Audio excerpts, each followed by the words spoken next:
So why is community important?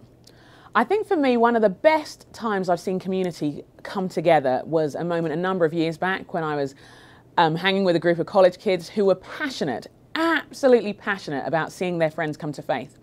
And we realized that as we stood together, you could do way more than you could do on your own.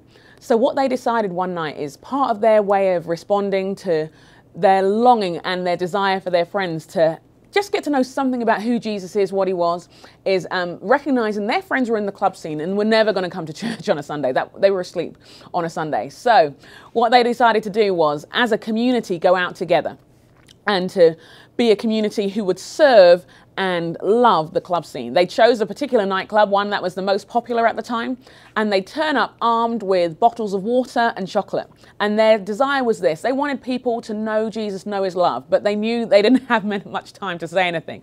So they simply handed out bottles of water every week for people who are dehydrated.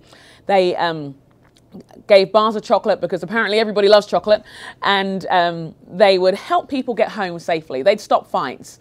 They'd be the ones who would wipe up the vomit when people had had a little bit of an unfortunate situation happen.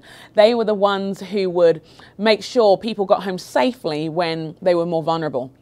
And they did this week after week after week. They did it as friends, they did it as family, and they included as many people as they could. They'd pray together, they'd stay with people, and it didn't matter who you were, it didn't matter what your story was, they were there to love you. Now, this happened for a number of months, but after a while, when the doorman saw how the Christians were, and when they saw how they behaved, they acknowledged this. They said they seemed to gather the understanding that it was the Christians, the Jesus followers, who were the ones that wiped up the vomit.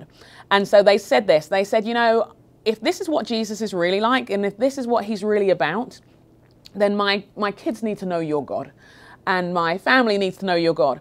And it began a time when our community, our family of little missionaries began to expand. And so over the months that followed, there were people who came to faith through this simple act with great love. And they became part of the team, and then they became leaders of the team.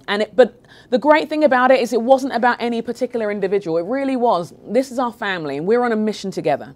And we can go so far on our own, but we can go so much further together, even into the club scene, which for us wasn't a big deal. But for those whose vomit was wiped up and who got a drink of water, and those who got home safe, they realized they had a bigger family than they thought.